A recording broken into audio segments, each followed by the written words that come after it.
Tout a commencé en 2021 au Mali, dans la ville de Tombouctou. Halima Cissé, une jeune femme malienne de 25 ans, se rendait compte que sa grossesse n'était pas ordinaire. Dès les premiers mois, elle ressentait que quelque chose était différent.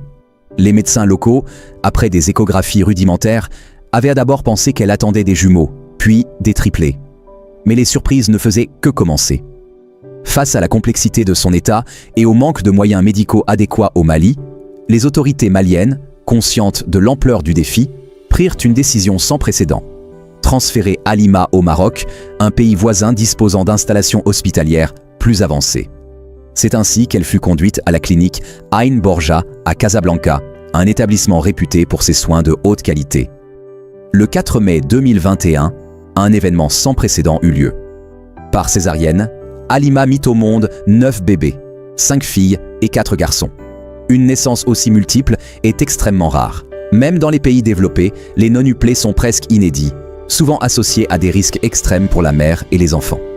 Mais contre toute attente, les 9 bébés, Adama, Oumou, Hawa, Khadidia, Fatouma, Oumar, Elhadj, Ba et Mohamed, survécurent.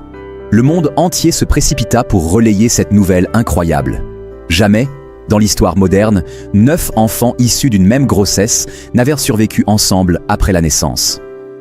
Pendant des mois, les médecins marocains, en collaboration avec des équipes maliennes, se battirent jour et nuit pour maintenir les nonuplés en vie. Ils étaient si petits qu'ils tenaient presque dans la paume d'une main. Ils furent placés en couveuse, nourris par intraveineuse et surveillés 24 heures sur 24.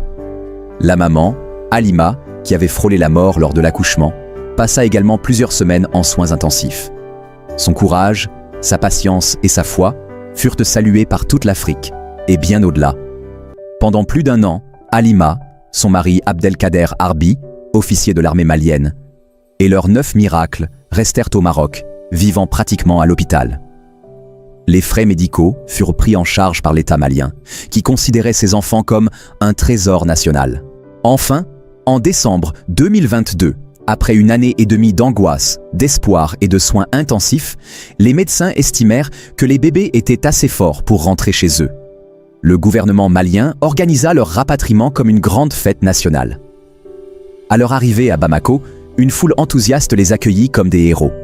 Un logement spécial leur fut attribué, une grande maison équipée de tout ce dont ils auraient besoin: chambres, nurserie, espaces de jeu, soins médicaux réguliers.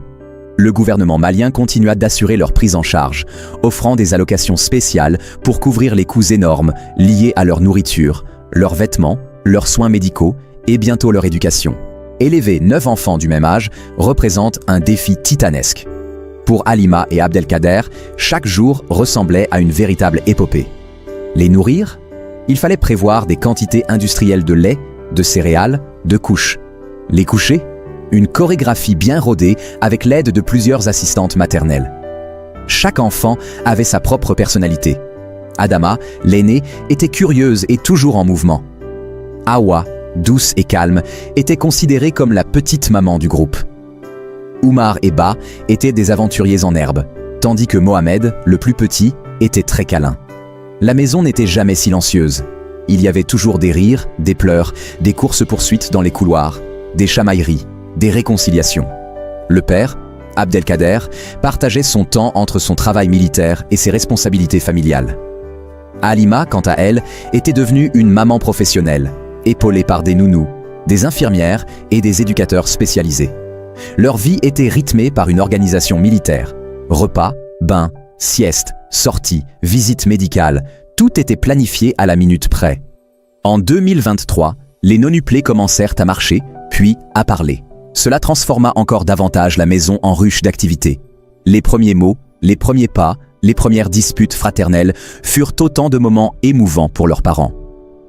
Leur histoire continuait d'émerveiller le Mali, l'Afrique et le monde. Halima et Abdelkader reçurent de nombreuses propositions de documentaires, d'interviews, d'émissions. Mais soucieux de préserver l'intimité de leur famille, ils choisirent de rester discrets, limitant les apparitions publiques. Fin 2024, ils furent inscrits dans une école maternelle privée à Bamako.